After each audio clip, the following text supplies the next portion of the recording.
Once again, good morning my dear students. We are going to the next topic of fundamentals of investment.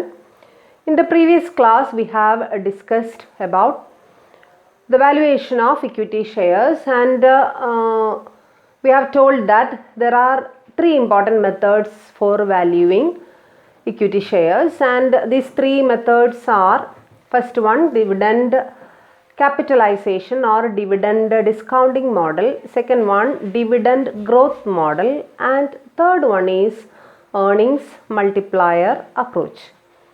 And we have already discussed the first two. They are dividend discounting model and dividend growth model. And now we are going to discuss the next model, that is earnings multiplier approach. ആദ്യത്തെ രണ്ട് മോഡലുകളിലും അല്ലെങ്കിൽ ആദ്യത്തെ രണ്ട് മെത്തേഡുകളിലും നമ്മൾ ഡിവിഡൻറ്റിനെയാണ് കൂടുതൽ എന്ത് ചെയ്തിരുന്നത്, concentrate ചെയ്തിരുന്നത്. അതേസമയം മൂന്നാമത്തെ മെത്തേഡിൽ നമ്മൾ ഏർണിങ്സിനെയാണ് എന്ത് ചെയ്യുന്നത്, കോൺസെൻട്രേറ്റ് ചെയ്യുന്നത്.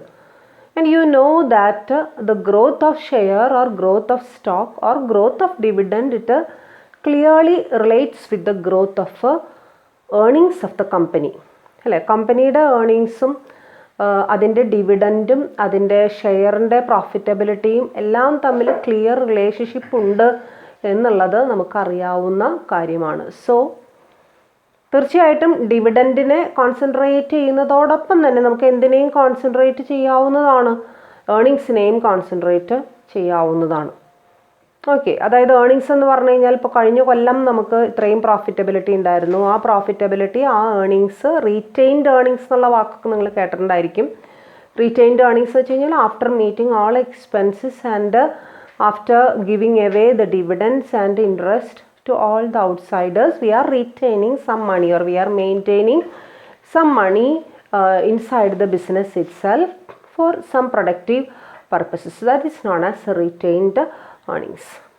Okay, and sometimes this earnings will be reinvested. ചില സമയത്ത് ഈ ഏർണിങ്സ് എന്ത് ചെയ്യും, റീഇൻവെസ്റ്റ് ചെയ്തിട്ട് അതിൽ നിന്നും നമുക്ക് എന്ത് കിട്ടും, റിട്ടേൺസ് നമുക്ക് കിട്ടും. റീഇൻവെസ്റ്റ്മെൻറ്റ് എന്ന് വെച്ചാൽ ഇപ്പോൾ നമ്മുടെ കമ്പനിയിൽ കിട്ടുന്ന ഏർണിങ്സ് നമുക്ക് വേറെ കമ്പനിയുടെ ഷെയറിലോ സ്റ്റോക്കിലോ നമുക്ക് എന്ത് ചെയ്യാവുന്നതാണ്, ഇൻവെസ്റ്റ് ചെയ്യാവുന്നതാണ്. അപ്പോൾ തീർച്ചയായിട്ടും ഇത് രണ്ടും തമ്മിൽ, അപ്പോൾ അതിൽ നിന്ന് കിട്ടുന്ന ഏർണിങ്സും നമ്മുടെ കോസ്റ്റ് ഓഫ് ക്യാപിറ്റലും ഷുഡ് ബി അത് മാച്ച് ചെയ്യാനായിട്ട് നമ്മൾ പലപ്പോഴും എന്ത് ചെയ്തിരിക്കണം, ശ്രദ്ധിച്ചിരിക്കണം. അത് വളരെ പ്രധാനപ്പെട്ട കാര്യമാണ്. ഓക്കെ, അതുപോലെ തന്നെ ഇവിടെ ഈ ഏർണിങ്സ് എന്ന് പറയുമ്പോൾ ഏർണിങ്സ് പെർ ഷെയർ, നമ്മൾ മുൻപ് പല ക്ലാസ്സുകളിലും സൂചിപ്പിച്ചിട്ടുള്ള ഒരു പ്രധാനപ്പെട്ട ടേമാണ് ഏർണിങ്സ് പെർ ഷെയർ എന്ന് പറയുന്ന സംഭവം. ഏർണിങ്സ് പെർ ഷെയർ എന്ന് പറയുന്നത് ഒരു ഷെയറിന് എത്രത്തോളം ഏർണിങ്സ്, കമ്പനിയുടെ ടോട്ടൽ ഏർണിങ്സിന് നമ്പർ ഓഫ് ഷെയർസും ഉണ്ട്, ടോട്ടൽ നമ്പർ ഓഫ് ഷെയർസും ഉണ്ട്, ഡിവൈഡ് ചെയ്യുമ്പോൾ നമുക്ക് കിട്ടുന്ന സംഭവമാണ് എന്തെന്ന് പറയുന്നത്, ഏർണിങ്സ് പെർ ഷെയർ എന്ന് പറയുന്നത്.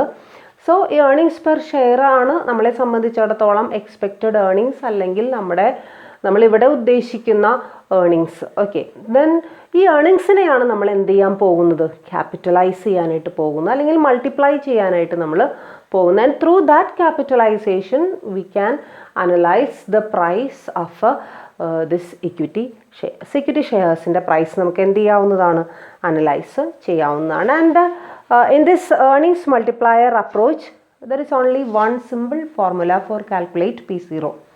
P0 കാൽക്കുലേറ്റ് ചെയ്യാനായിട്ട് ചെറിയൊരു ഫോർമുലയാണ് നമ്മളിവിടെ അപ്ലൈ ചെയ്യുന്നത്. That is P0 is equal to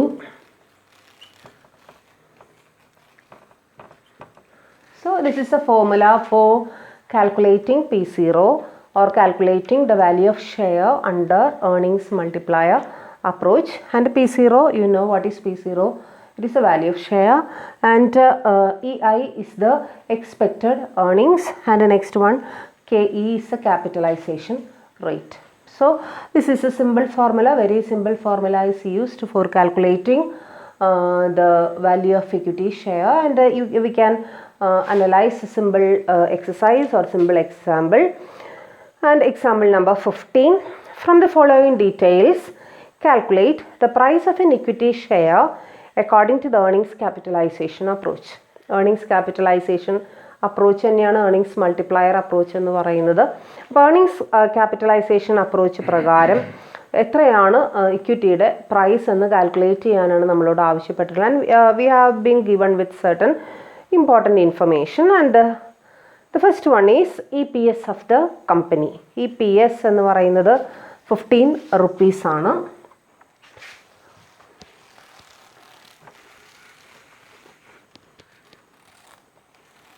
EPS is rupees 15 and retained earnings nil.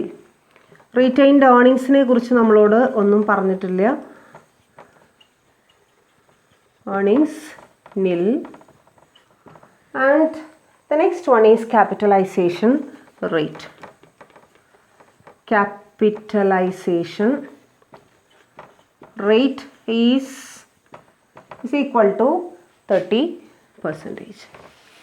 So these are the informations given. So ഇവിടെ നമ്മുടെ ഫോർമുല നമുക്കറിയാം. P0 എന്ന് പറയുന്നത് is equal to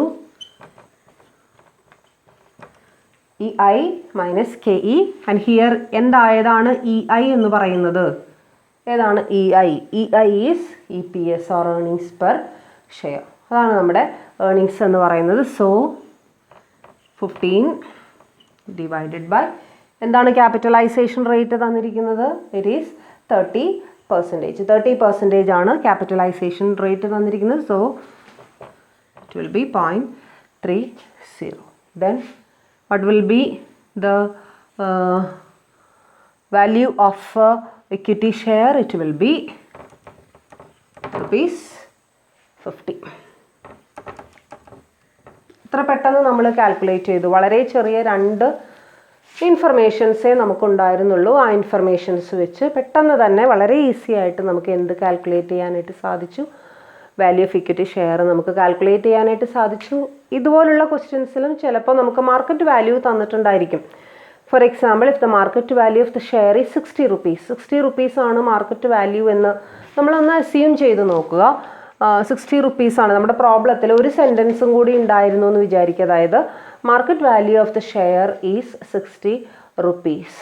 whether you will buy the share or not എന്നാണ് question ഉണ്ടായിരുന്നുവെങ്കിൽ എങ്ങനെയാണ് നമ്മളത് ചെയ്യുന്നത്? മാർക്കറ്റ് വാല്യൂ എത്രയാണ്? 60 rupees ആണ്. അതേസമയം ഏർണിങ്സ് മൾട്ടിപ്ലയർ അപ്രോച്ച് പ്രകാരം നമ്മൾ കാൽക്കുലേറ്റ് ചെയ്തിരിക്കുന്ന എമൗണ്ട് എന്ന് പറയുന്നത് എത്ര രൂപയാണ്? 50 rupees ആണ്. സോ വാങ്ങണോ വേണ്ടയോ? വാങ്ങരുത് അല്ലേ? ഒരിക്കലും നമ്മളത് വാങ്ങരുത്. എന്ത് ചെയ്യണമെന്നാണ് നമ്മളോട് പറഞ്ഞിരിക്കണത്? സെല്ല് ചെയ്യണമെന്നാണ് നമ്മളോട് പറഞ്ഞിരിക്കുന്നത്. അഥവാ നമ്മുടെ കയ്യിലുണ്ട് എന്നുണ്ടെങ്കിൽ നമുക്കത് എന്ത് ചെയ്യാവുന്നതാണ്? സെല്ല് ചെയ്യാവുന്നതാണ്. കാരണം എന്തുകൊണ്ടാണ്? Market price is more than the intrinsic value. ഇവിടെ നമ്മളിപ്പോൾ കാൽക്കുലേറ്റ് ചെയ്തിട്ടുള്ള വാല്യൂ എന്ന് പറയുന്നത് എന്ത് വാല്യൂ ആണ്? ഇൻട്രിൻസിക് വാല്യൂ ആണ്. സോ ഇൻട്രിൻസിക് വാല്യൂ എന്ന് പറയുന്നത് എന്തിനേക്കാളും ചെറുതാണ്? മാർക്കറ്റ് വാല്യൂ നമ്മൾ അസ്യൂം ചെയ്തത് എത്ര രൂപയാണ്? 60 rupees ആണ്. സോ ഈ മാർക്കറ്റ് വാല്യൂവിനേക്കാളും കുറവാണ് നമുക്ക് കിട്ടിയിട്ടുള്ള ഇൻട്രിൻസിക് വാല്യൂ ആയിട്ടുള്ള 50 rupees. So you should not buy the stock. ഒരിക്കലും ആ സ്റ്റോക്ക് എന്ത് ചെയ്യാൻ പാടില്ല? വാങ്ങാനായിട്ട് പാടില്ല. You can sell the stock. എന്ത് ചെയ്യാനായിട്ട് സാധിക്കും? സെല്ല് ചെയ്യാനായിട്ട് സാധിക്കും അല്ലേ? ഒരിക്കലും വാങ്ങരുത്. കയ്യിലുണ്ടെങ്കിൽ അത് എന്ത് ചെയ്യേണ്ടതാണെന്നാണ് പറയുന്നത്? സെല്ല് ചെയ്യണം. കാരണം അതൊരു അപ്രോപ്രിയേറ്റ് ആയിട്ടുള്ളൊരു വാല്യുവേഷൻ അല്ല അവിടെ എന്ത് ചെയ്തിട്ടുള്ളത്.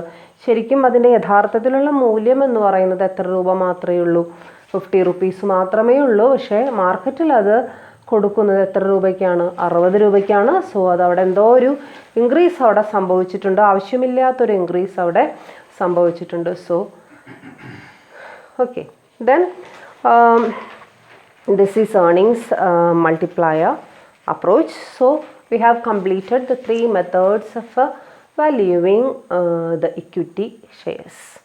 Okay, ഇനി നമുക്കറിയാം ഷെയർസ് എന്ന് പറയുമ്പോൾ അവിടെ ഇക്വിറ്റി ഷെയർസ് മാത്രമല്ല ഉള്ളത്. there are preference shares also. Okay, then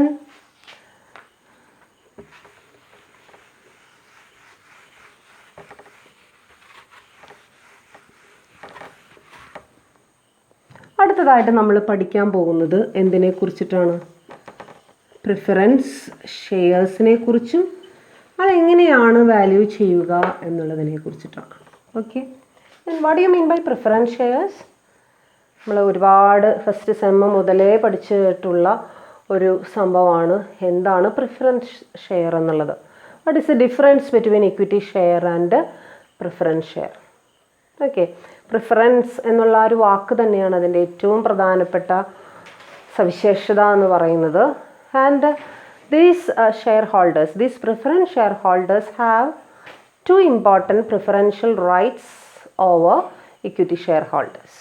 equity ഷെയർഹോൾഡേഴ്സിന് മുകളിൽ രണ്ട് പ്രിഫറൻഷ്യൽ റൈറ്റുകളാണ് ആർക്കുള്ളത്? പ്രിഫറൻസ് ഷെയർഹോൾഡേഴ്സിനുള്ളത്. അത് ഏതൊക്കെയാണ് ആ രണ്ട് റൈറ്റ്?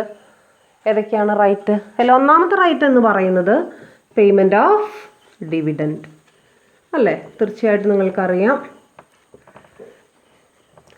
ഡിവിഡൻറ്റിൻ്റെ പേയ്മെൻറ്റിൻ്റെ കേസിൽ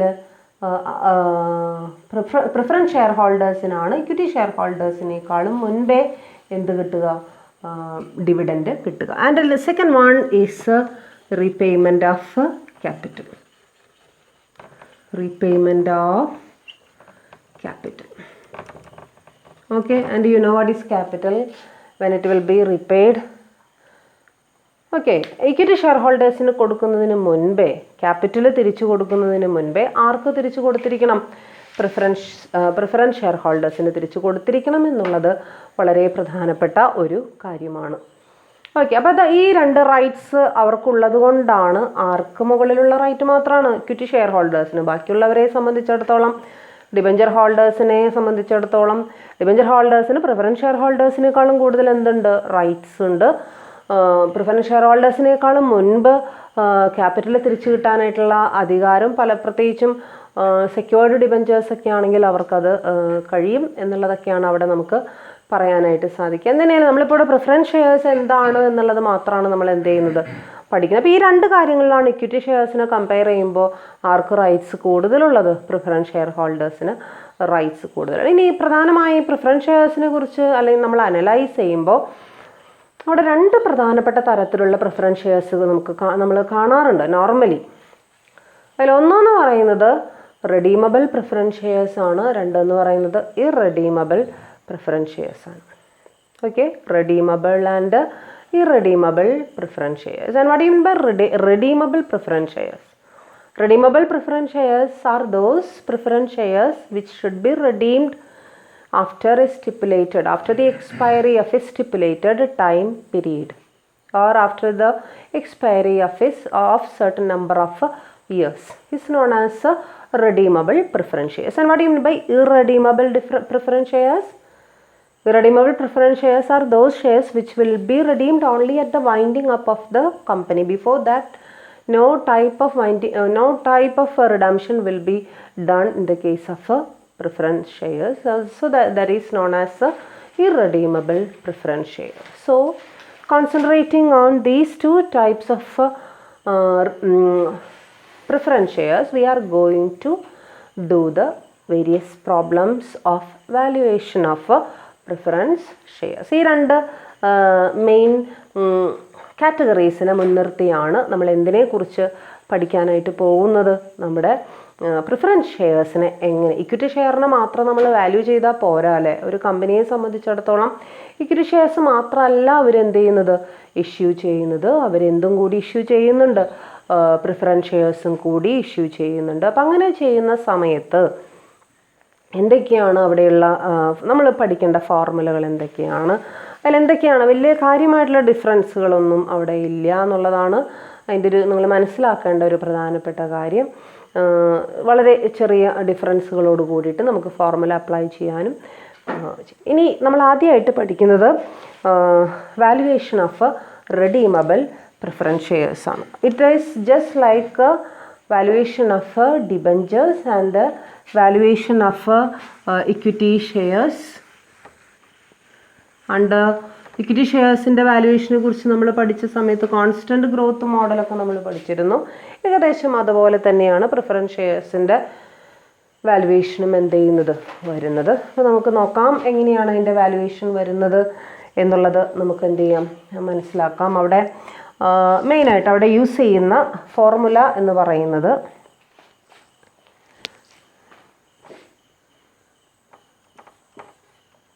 and P V stands for preference ഷെയറിൻ്റെ വാല്യുവേഷൻ ആണ് നമ്മൾ പറയുന്നത്. എന്തിൻ്റെ കേസിലാണ് പറയണത്? ജസ്റ്റ് ഒന്ന് ഇവിടെ എഴുതിയിടാം. That is redeemable preference shares. Redeemable preference shares-ന്റെ കാര്യമാണ് നമ്മൾ എന്ത് ചെയ്യുന്നത് നോക്കുന്നത്.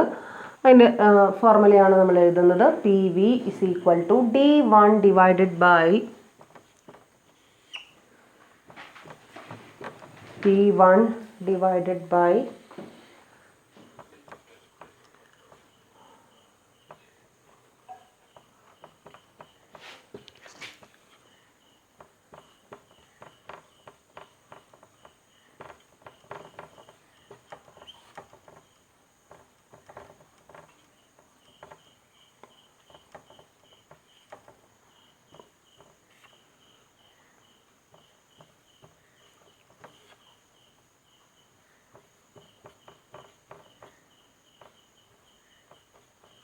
നിങ്ങൾക്ക് നമ്മൾ നേരത്തെ പഠിച്ച ഡിബഞ്ചറിൻ്റെ വാല്യുവേഷൻ, ബോണ്ടിൻ്റെ വാല്യുവേഷൻ ഒക്കെ പഠിച്ചപ്പോൾ അവിടെ പഠിച്ച സെയിം ഫോർമുല തന്നെയാണ് ഇവിടെ എന്ത് ചെയ്യുന്നത്, ആവർത്തിക്കുന്നത്. Plus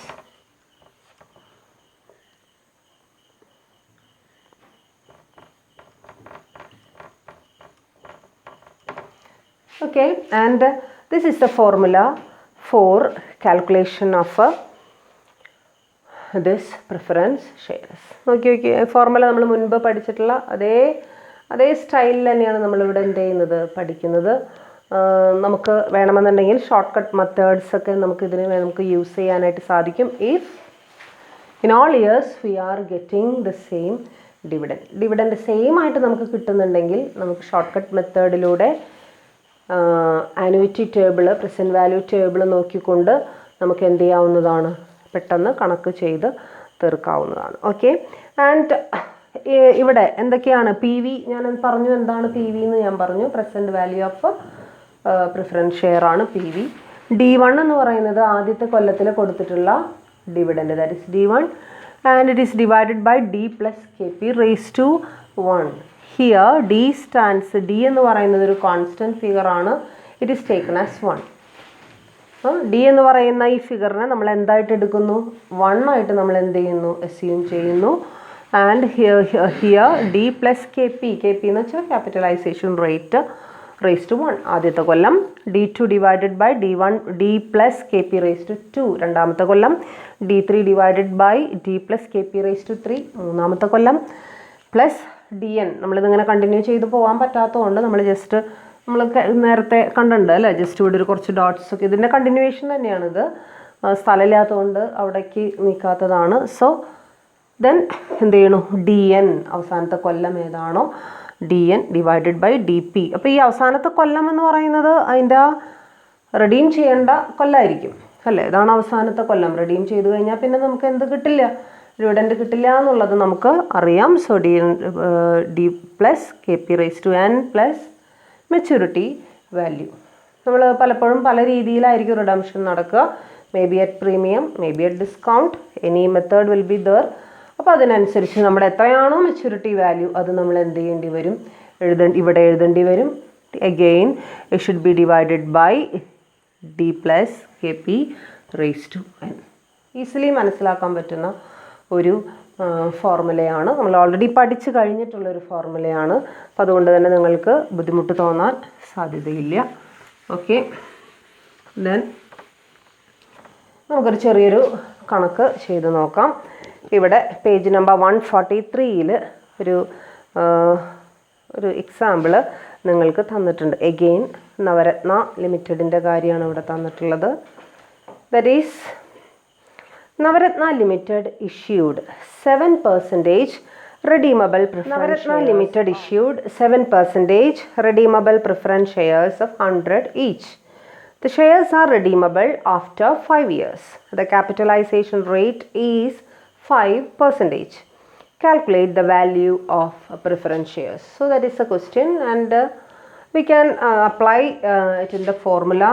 And here in this problem it is said that Navaratna Limited is issuing 7% redeemable preference shares. And what is 7%? 7% എന്ന് പറഞ്ഞു കഴിഞ്ഞാൽ എന്താ, 7% ഡിവിഡൻഡ് ആണ് ആ ഷെയർസിന് എന്ത് ചെയ്യുന്നത്, കൊടുക്കുന്നത്. അതുകൊണ്ടാണ് 7% പ്രിഫറൻസ് ഷെയർസ് എന്ന് പറയുന്നത്. അതിൻ്റെ ഫേസ് വാല്യൂ എത്രയാണ്, 100 rupees ആണ്. And shares are redeemable after 5 years. 5 കൊല്ലത്തിന് ശേഷം അത് എന്ത് ചെയ്യപ്പെടും, റിഡീം ചെയ്യപ്പെടും. അങ്ങനെയാണെങ്കിൽ ഇവിടെ എത്ര കൊല്ലത്തെയാണ് നമ്മൾ കണ്ടുപിടിക്കേണ്ടി വരിക? നമ്മൾ കണ്ടുപിടിക്കേണ്ടി വരുന്നത് 5 കൊല്ലത്തെ വാല്യൂ ആണ് നമ്മൾ എന്ത് ചെയ്യേണ്ടി വരിക? പ്രസൻറ്റ് വാല്യൂ ആണ് നമ്മൾ കാൽക്കുലേറ്റ് ചെയ്യേണ്ടി വരുന്നത്. ആൻഡ് ആഫ്റ്റർ ദാറ്റ് നമ്മളോട് 5 കൊല്ലന്നേ പറഞ്ഞിട്ടുള്ളൂ. എത്ര രൂപയ്ക്കാണത് റിഡീം ചെയ്യുന്നതെന്ന് നമ്മളോട് പറഞ്ഞിട്ടില്ല. സോ അതുകൊണ്ട് നമുക്ക് എന്ത് അസ്യൂം ചെയ്യാം?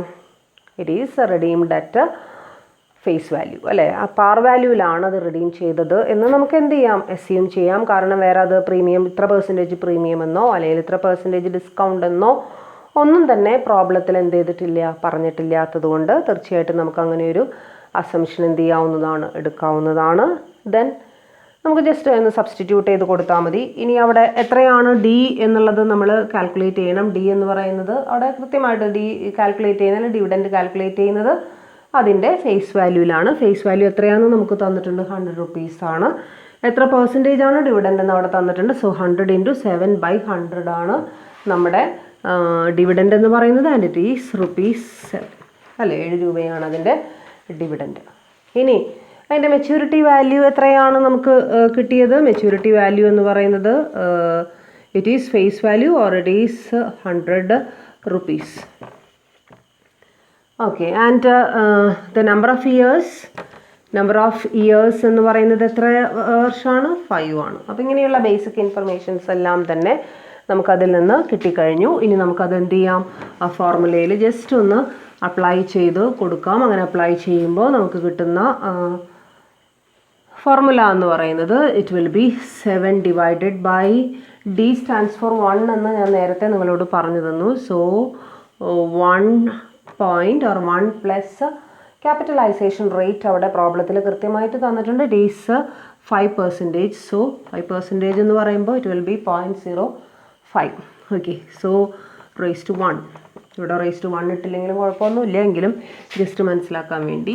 സോ എഗെയിൻ സെക്കൻഡ് ഇയറിലും 7 തന്നെയാണ് അവിടെ വരുന്നത്. 7 divided by 1.05 raise to 2 plus 7 divided by 1.05 raise to 3 plus ഇവിടേക്ക് കണ്ടിന്യൂ ചെയ്യുകയാണ്. 7 divided by 1.05 raise to 4 plus 7 divided by 1.05 raised to 5 പ്ലസ് റിഡംഷൻ നടക്കുന്ന വർഷമാണിത്. So maturity value will be 100 rupees. So 100 divided by 1.05 raised to 5.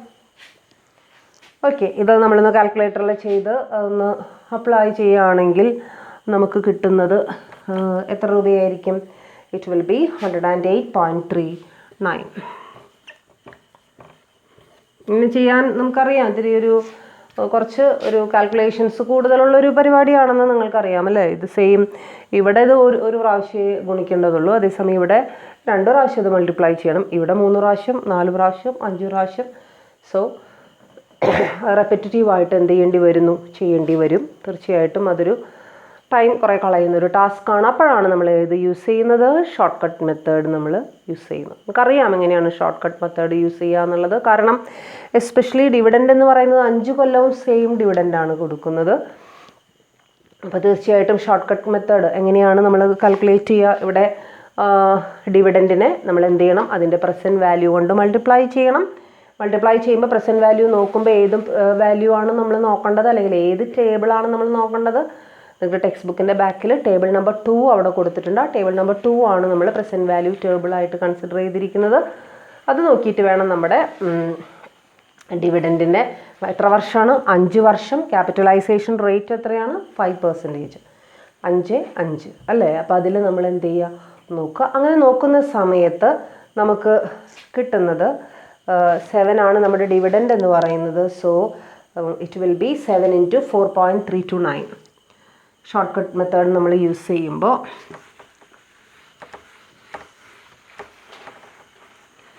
Annuity table, present value table നമ്മൾ നോക്കുന്ന സമയത്ത് നമുക്ക് കിട്ടുക 7 ×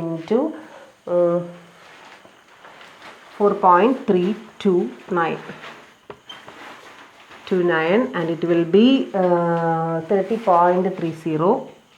30.30. ഓക്കെ, ഇനി ഇത് മാത്രം നമ്മൾ കാൽക്കുലേറ്റ് ചെയ്താൽ പോരെ. ഇതിൻ്റെ കൂടെ ഒരു സാധനം കൂടി നമ്മൾ എന്ത് ചെയ്യേണ്ടതുണ്ട്, കൂട്ടേണ്ടതുണ്ട് അല്ലേ? അതെന്താണ് കൂട്ടേണ്ടത്? എന്താ നമ്മൾ കൂട്ടുക? 30.30ൻ്റെ ഒപ്പം മെച്യൂരിറ്റി വാല്യൂ എത്രയാണെന്ന് നമുക്ക് കിട്ടിയിട്ടുണ്ട്. അതേതാ? 100 റുപ്പീസാണ്. ഇതിൻ്റെ ഡിസ്കൗണ്ടിങ് റേറ്റ് നമ്മൾ നോക്കണം. 5 കൊല്ലത്തിൽ 5% എത്രയാണ് ഡിസ്കൗണ്ടിങ് ഫാക്ടർ എന്നുള്ളത് നമ്മൾ നോക്കുക. And it is 0.784. 0.784. So we will get 78.40. Okay, അപ്പോൾ നമ്മൾ എന്ത് ചെയ്യണം? ഈ രണ്ട് വാല്യൂവും കൂടി നമ്മൾ എന്ത് ചെയ്യുക? കൂട്ടുക. 30.30 plus 78.40 and we will get 108.70. So this is PV. Present value നമുക്ക് കിട്ടുന്നത് എത്രയാണ്? 108.70 ആണ് നമുക്ക് കിട്ടുന്നത്. ഇവിടെ നമുക്ക് കമ്പാരിസണിന് വേറെ വഴിയൊന്നുമില്ല. മാർക്കറ്റ് വാല്യൂ ഒന്നും നമുക്ക് തന്നിട്ടില്ല. സോ കമ്പയർ ചെയ്യേണ്ട ആവശ്യം അവിടെ ഇല്ല. ബട്ട് ഫേസ് വാല്യൂവിനേക്കാളും കൂടുതലുള്ളൊരു എമൗണ്ട് ആണ് നമുക്കിവിടെ എന്ത് ചെയ്തിട്ടുള്ളത്? അതിൻ്റെ ഇൻട്രിൻസിക് വാല്യൂ ആയിട്ട് കിട്ടിയിട്ടുള്ളതെന്ന് വേണമെങ്കിൽ നമുക്ക് എന്ത് ചെയ്യാവുന്നതാണ്, പറയാവുന്നതാണ്. മാർക്കറ്റ് വാല്യൂ തരാത്ത സ്ഥിതിക്ക് വേറൊന്നും നമുക്ക് എന്ത് ചെയ്യേണ്ടതില്ല, കമ്പയർ ചെയ്യേണ്ട ആവശ്യമില്ല. സോ പ്രസൻറ്റ് വാല്യൂ എന്ന് പറയുന്നത് നവരത്ന ലിമിറ്റഡ് കമ്പനിയുടെ 7% പ്രിഫറൻസ് ഷെയർസിൻ്റെ പ്രസൻറ്റ് വാല്യൂ എന്ന് പറയുന്നത് എത്ര രൂപയായിട്ട് നമുക്ക് കിട്ടി? 108.70 ആയിട്ട് നമുക്ക് കിട്ടി. ഓക്കെ, വളരെ സിമ്പിളായിട്ടുള്ള ഫോർമുലയാണ്. ഇനി ഇത് തന്നെ രണ്ടാമത്തെ സിറ്റുവേഷനിൽ, ദാറ്റ് ഈസ് ഇത്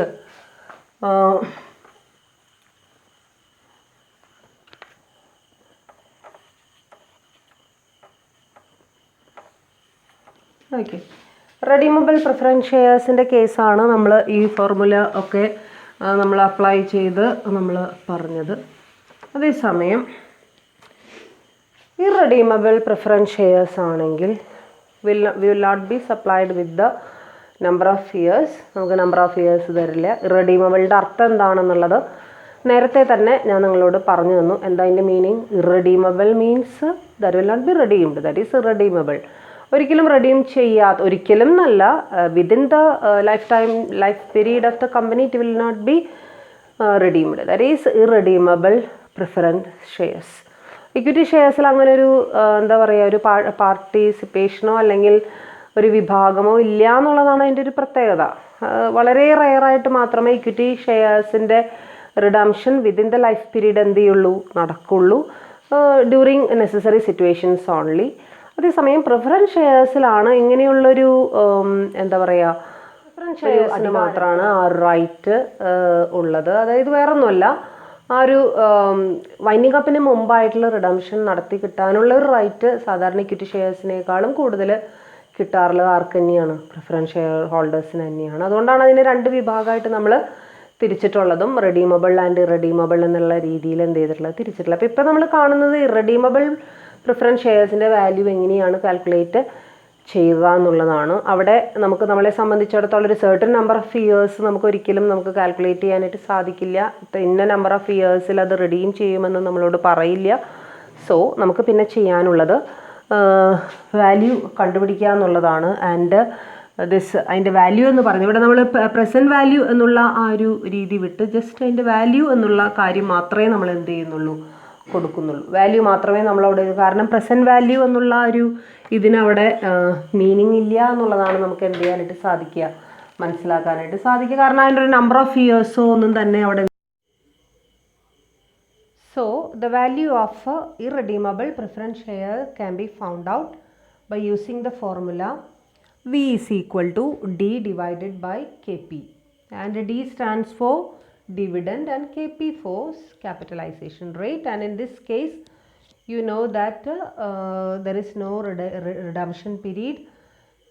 ഒരു പ്രത്യേക നമ്പർ ഓഫ് ഇയേഴ്സ് നമ്മളോട് സ്പെസിഫൈ ചെയ്തിട്ടുണ്ടാവില്ല. സോ നമ്മൾ അതിനനുസരിച്ച് എന്ത് ചെയ്യാണ്, അത് ഇറഡീമബിൾ എന്നുള്ള ആ ഒരു അസംഷനിൽ നമ്മൾ കാൽക്കുലേറ്റ് ചെയ്യാണ്. സോ ഡിവിഡൻറ്റിനെ നേരെ ക്യാപിറ്റലൈസ് ചെയ്ത് കഴിഞ്ഞാൽ നമുക്ക് എന്ത് കിട്ടും? പ്രിഫറൻസ് ഷെയറിൻ്റെ വാല്യൂ നമുക്ക് കിട്ടും. ഒരു ചെറിയൊരു എക്സാമ്പിൾ നമുക്ക് നോക്കാം. അതിൽ page number 144 example. Apollo Limited issued 8% irredeemable preference shares of 100 rupees each. Calculate the value of irredeemable preference shares on the assumption that 6% is the capitalization rate. Okay, 6% ആണ് capitalization rate. Apollo tyres ആണ് company issue ചെയ്തിരിക്കുന്നത് 8% irredeemable preference shares ആണ്. 8% എന്ന് വെച്ച് കഴിഞ്ഞാൽ 8% ആണ് dividend കൊടുക്കുന്നത്. അതിൻ്റെ വാല്യൂ കാൽക്കുലേറ്റ് ചെയ്യാനാണ് നമ്മളോട് ആവശ്യപ്പെട്ടിരിക്കുന്നത്. എങ്ങനെയാണ് വാല്യൂ കാൽക്കുലേറ്റ് ചെയ്യുക? നമ്മൾ ഡീനെ എന്തുകൊണ്ട് ഡിവൈഡ് ചെയ്യണം? ക്യാപിറ്റലൈസേഷൻ റേറ്റ് കൊണ്ട് നമ്മൾ ഡിവൈഡ് ചെയ്യണം. ഡി എത്രയാണ് നമുക്ക് കാൽക്കുലേറ്റ് ചെയ്യാനായിട്ട് സാധിക്കുക? So D is equal to, നമുക്കവിടെ ഡി വരുന്നത് നമ്മളോട് പറഞ്ഞിട്ടുള്ളത് 8% ഇറഡീമബിൾ പ്രിഫറൻസ് ഷെയർസ് ആണെന്നാണ്. സോ 100 ഇൻറ്റു 8/100 ആണ് അവിടെ വരിക. So 100 into 8/100 it will be 8 rupees. 8 rupees ആണ് അതിൻ്റെ dividend. And 8 rupees should be divided by capitalization rate, and capitalization rate is 6%. So 8 divided by 0.06. 8 divided by 0.06 and we will get 133.33. So that is the amount. 133.33 is the value of preference shares. Preference share value ആണ് നമുക്ക് എന്ത് ചെയ്തിട്ടുള്ളത്? കിട്ടിയിട്ടുള്ളത്. നേരെ വളരെ സിമ്പിളായിട്ടുള്ള ഏറ്റവും ചെറിയൊരു ഫോർമുല യൂസ് ചെയ്തിട്ട് നമുക്ക് എന്ത് കിട്ടി? അതിൻ്റെ വാല്യൂ നമ്മൾ എന്ത് ചെയ്തു? കാൽക്കുലേറ്റ് ചെയ്തു. ഓക്കെ, അപ്പോൾ റെഡീമബിൾ പ്രിഫറൻസ് ഷെയർസിൻ്റെയും ഇറഡീമബിൾ പ്രിഫറൻസ് ഷെയർസിൻ്റെയും സ്ലൈറ്റ് ഡിഫറൻസോട് കൂടിയിട്ടാണ് നമ്മൾ എന്ത് ചെയ്യുന്നത്? വാല്യൂ നമ്മൾ കാൽക്കുലേറ്റ് ചെയ്യുന്നത്. And if we are given with the market price of the preference shares, we can compare it and we can advise the investor whether to buy or sell the preference share. And the next topic is, നമ്മൾ അതിൻ്റെ കൂടെ ഇതിൻ്റെ വാല്യുവേഷൻ്റെ ഒപ്പം preference ഷെയറിൻ്റെ വാല്യുവേഷൻ്റെ ഒപ്പം തന്നെ നമ്മൾ ചെറിയൊരു കാര്യം കൂടി ഇവിടെ പഠിക്കുന്നുണ്ട്. That is yield on preference shares. നമ്മൾ ഡിബഞ്ചറൊക്കെ പഠിക്കുന്ന സമയത്ത് എങ്ങനെയാണ് yield കാൽക്കുലേറ്റ് ചെയ്യുന്നത്? പലതരത്തിലുള്ള yielduകളുണ്ട് എന്നൊക്കെ പറഞ്ഞിട്ട് നമ്മൾ 2-3 തരം yielduകൾ നമ്മൾ എന്ത് ചെയ്തിരുന്നു? കാൽക്കുലേറ്റ് ചെയ്തിരുന്നു. ഇനി നമ്മളിവിടെ പഠിക്കാൻ പോകുന്നത് പ്രിഫറൻസ് ഷെയറിൻ്റെ yield-നെ കുറിച്ചിട്ടാണ്. പ്രിഫറൻസ് ഷെയറിൻ്റെ yield നമ്മൾ കാൽക്കുലേറ്റ് ചെയ്യുന്നത് അതിൻ്റെ ഡിവിഡൻറ്റിനെ കറണ്ട് മാർക്കറ്റ് പ്രൈസിനോട് കമ്പയർ ചെയ്തുകൊണ്ടാണ്. കറണ്ട് മാർക്കറ്റ് പ്രൈസും ഡിവിഡൻറ്റും ഇത് തമ്മിലുള്ള റേഷ്യോ ആണ് ശരിക്കും പറഞ്ഞു കഴിഞ്ഞാൽ എന്തെന്ന് പറയുന്നത്? yield on preference shares എന്ന് പറയുന്നത്. കറണ്ട് മാർക്കറ്റ് പ്രൈസ് എത്രയാണെന്നുള്ളത് നമുക്ക് പ്രോബ്ലത്തിൽ സപ്ലൈ ചെയ്തിട്ടുണ്ടാവും അതിനോട് റിലേറ്റഡ് ആയിട്ടുള്ള information. So it should B compared with the annual dividend. നമുക്ക് കിട്ടുന്ന ഡിവിഡൻറ്റുമായിട്ട് അതിനെ കമ്പയർ ചെയ്യണം. കമ്പയർ ചെയ്തിട്ട് നമുക്ക് എത്രയാണോ പെർസെൻറ്റേജ്, ആ പെർസെൻറ്റേജ് ആണ് നമ്മുടെ yield എന്ന് പറയുന്നത്. So the formula is annual dividend per share divided by, നിങ്ങൾ ജസ്റ്റ് ഒന്ന് മനസ്സിലാക്കി വെക്കുക എന്നുള്ളതാണ്. വലിയ വലിയ പ്രോബ്ലംസ് ഒന്നും ഇതിൽ നിന്ന് നമ്മൾ എക്സ്പെക്റ്റ് ചെയ്യുന്നില്ല. എങ്കിൽ കൂടിയും ജസ്റ്റ് അഥവാ ക്വസ്റ്റ്യൻ പേപ്പറിലെങ്ങാനും ഇതിനെക്കുറിച്ച്, അതായത് yield on preference share calculate ചെയ്യാൻ പറഞ്ഞ് ഇതുപോലുള്ള 1-2 ഇൻഫർമേഷൻസ് തന്നു കഴിഞ്ഞാൽ നമുക്കത് ചെയ്യാനായിട്ട് സാധിക്കണം.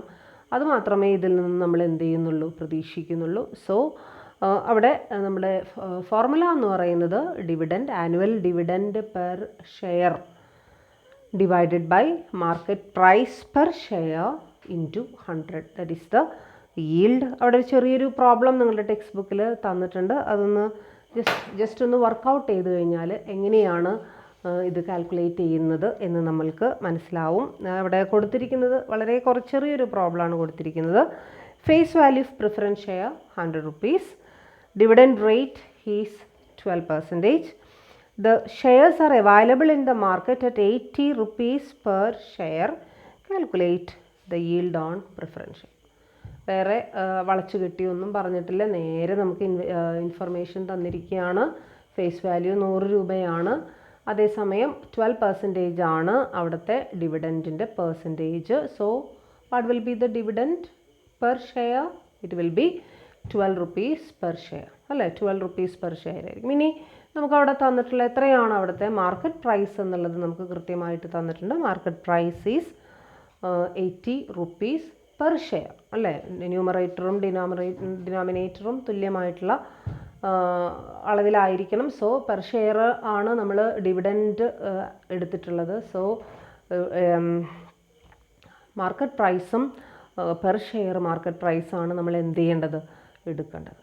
So 12 divided by 8 into 100, that is 15% will be the yield of preference shares എന്ന് നമുക്കിവിടെ മനസ്സിലാക്കാനായിട്ട് സാധിക്കും. 15% ആണത് കാൽക്കുലേറ്റ് ചെയ്യുമ്പോൾ നമുക്ക് എന്ത് ചെയ്യുന്നത് കിട്ടുന്നത്. ഓക്കെ, അപ്പോൾ ഇത്രയും പഠിച്ചു കഴിഞ്ഞാൽ ഏകദേശം നമ്മൾ അതിൻ്റെ ഇക്വിറ്റി ഷെയറിൻ്റെ വാല്യുവേഷൻ നമ്മൾ പഠിച്ചു. അത് കുറച്ചും കൂടി എന്താ പറയുക, കുറച്ച് കോംപ്ലിക്കേറ്റഡ് ആയിട്ടുള്ള ഒരു സംഭവമായിരുന്നു ഇക്വിറ്റി ഷെയറിൻ്റെ കാൽക്കുലേഷൻ എന്ന് പറയുന്നത്. കാരണം ഒരുപാട് അസംഷനുകളും അതിൻ്റെ ഡിവിഡൻറ്റിനെ കുറിച്ചും ഡിവിഡൻറ്റിൻ്റെ ഗ്രോത്തിനെ കുറിച്ചും ഏർണിങ്സിനെ കുറിച്ചും ഒക്കെ നമ്മൾ ഇക്വിറ്റി ഷെയറിൻ്റെ വാല്യുവേഷനിൽ നമ്മൾ എന്ത് ചെയ്തിട്ടുണ്ട്, പഠിച്ചിട്ടുണ്ട്. അതേസമയം പ്രിഫറൻസ് ഷെയറിൻ്റെ വാല്യുവേഷനിൽ അത് വലിയ കോംപ്ലിക്കേഷൻ ഒന്നും നമ്മൾ കണ്ടില്ല. അവിടെ രണ്ട് തരം പ്രിഫറൻസ് ഷെയർ ആയിട്ട് അതിനെ തിരിച്ചുവെന്നും, ഒന്ന് റിഡീമബിൾ ആണെന്നും മറ്റേത് ഇറഡീമബിൾ ആണെന്നും ഉള്ള ഒരു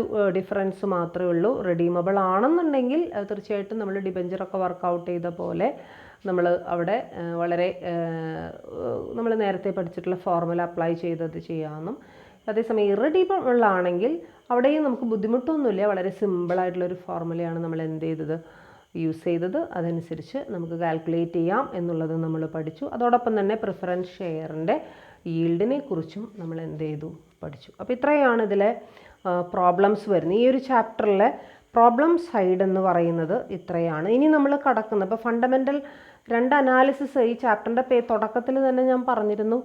സെക്യൂരിറ്റി അനാലിസിസിൽ അല്ലെങ്കിൽ അപ്രോച്ചസ് ടു സെക്യൂരിറ്റി അനാലിസിസിൽ രണ്ട് തരം അപ്രോച്ചുകളെ കുറിച്ചിട്ടാണ് നമ്മൾ പഠിച്ചു വരുന്നത്. അതിൽ ഫണ്ടമെൻ്റൽ അനാലിസിസ് ആണ് ആദ്യത്തേത്. ഫണ്ടമെൻ്റൽ അനാലിസിസ് എന്താണെന്നുള്ളത് ഡീറ്റെയിൽഡായിട്ട് നമ്മൾ പഠിച്ചു കഴിഞ്ഞതാണ്.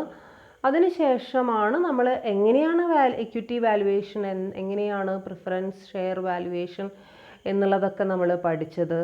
And now we have to go to the next type of analysis, that is technical analysis. Technical analysisൻ്റെ സൈഡിലേക്ക് നമുക്ക് എന്ത് ചെയ്യേണ്ടതുണ്ട്, പോകേണ്ടതുണ്ട്. അവിടെ നമുക്ക് കാര്യമായിട്ട് പ്രോബ്ലംസ് നമുക്ക് എന്ത് ചെയ്യാനില്ല, പഠിക്കാനില്ല. നമുക്ക് കുറച്ച് പാറ്റേണുകളും ഷെയറിൻ്റെ പ്രൈസ് ട്രെൻഡുകളും ട്രെൻഡ് റിവേഴ്സലുകളും അതുപോലെ തന്നെ അതിൻ്റെ എന്താ പറയുക പാറ്റേൺസും മോഡൽസും ഒക്കെയാണ് നമുക്ക് പഠിക്കാനുള്ളത്. കുറച്ച് ഡയഗ്രാംസും ചാർട്ട്സും ഒക്കെ ഇവിടെ നമ്മൾ പഠിക്കുന്നു. ബൈഹാർട്ട് പഠിക്കുക എന്നുള്ളതല്ല, അത് എന്താണെന്നുള്ളത് മനസ്സിലാക്കുക എന്നുള്ളത് മാത്രമേ നമ്മൾ ഉദ്ദേശിക്കുന്നുള്ളൂ. അപ്പോൾ ഇനി നമുക്ക് പോകേണ്ടത് ടെക്നിക്കൽ അനാലിസിസിലേക്കാണ്. അപ്പോൾ ഈ ചാപ്റ്ററിലെ പ്രോബ്ലംസ് ഇതോട് കൂടിയിട്ട് തീരുകയാണ്. അപ്പോൾ എന്ത് തന്നെയായാലും അവിടെ ചാപ്റ്ററിൻ്റെ ബാക്കിൽ കുറച്ച് പ്രോബ്ലംസ്, എക്സസൈസ് പ്രോബ്ലംസ് അവിടെ തന്നിട്ടുണ്ട്. എക്സസൈസ് പ്രോബ്ലംസ് നല്ല രീതിയിൽ വർക്കൗട്ട് ചെയ്യേണ്ടതാണ്. And problem number page number 169 problem 6, problem 7, problem 8 and problem 9 ഇത്രയാണ് എന്ത് ചെയ്യേണ്ടത്, ഹോംവർക്കായിട്ട് ചെയ്യേണ്ടത്. നിങ്ങളുടെ നോട്ട് ബുക്കിൽ ഇത് കൃത്യമായിട്ട് ഉണ്ടായിരിക്കുകയും വേണമെന്നുള്ളത് നിർബന്ധമാണ്. ഒന്നുകൂടെ പറയാം, പേജ് നമ്പർ 169 6, 7, 8 ആൻഡ് 9 ഇത്രയും പ്രോബ്ലംസ് അത്യാവശ്യം എസ്സേ ക്വസ്റ്റ്യൻസ് ചോദിക്കുന്ന രീതിയിലുള്ള പ്രോബ്ലംസാണ് അതിൽ കൊടുത്തിട്ടുള്ളത്. അപ്പോൾ അത്രയും പ്രോബ്ലംസ് നിങ്ങൾ വർക്കൗട്ട് ചെയ്യണം. നിങ്ങളുടെ നോട്ട് ബുക്കിൽ അത് ഉണ്ടായിരിക്കുകയും വേണം. ഓക്കെ, അപ്പോൾ നമ്മൾ അടുത്തതായിട്ട് അടുത്ത ക്ലാസ്സിലേക്ക് നമ്മൾ പോകുന്നത് ടെക്നിക്കൽ അനാലിസിസുമായിട്ടാണ്. അപ്പോൾ നമ്മുടെ ഫണ്ടമെൻ്റൽ അനാലിസിസ് വളരെ ബ്രോഡൻഡ് ആയിട്ടുള്ളൊരു സ്റ്റെപ്പായിരുന്നു. അപ്പോൾ എന്താണ് ഫണ്ടമെൻ്റൽ അനാലിസിസ്, അതിൻ്റെ സ്റ്റെപ്സ് എന്താണെന്നുള്ളതൊക്കെ നമ്മൾ പഠിച്ചു കഴിഞ്ഞതാണ്. അതിനോടനുബന്ധിച്ചിട്ടാണ് വാല്യുവേഷൻ നമ്മൾ പഠിച്ചത്. അപ്പോൾ വളരെ കുറച്ചും കൂടി എന്താ പറയുക, എസ്സേ ക്വസ്റ്റ്യൻസൊക്കെ വരാൻ സാധ്യതയുള്ള ഒരു ചാപ്റ്ററും കൂടിയാണ് ഈ ഒരു ചാപ്റ്റർ എന്ന് പറയുന്നത്. സോ ശ്രദ്ധിച്ച് പഠിക്കുക. So we can meet in the next class.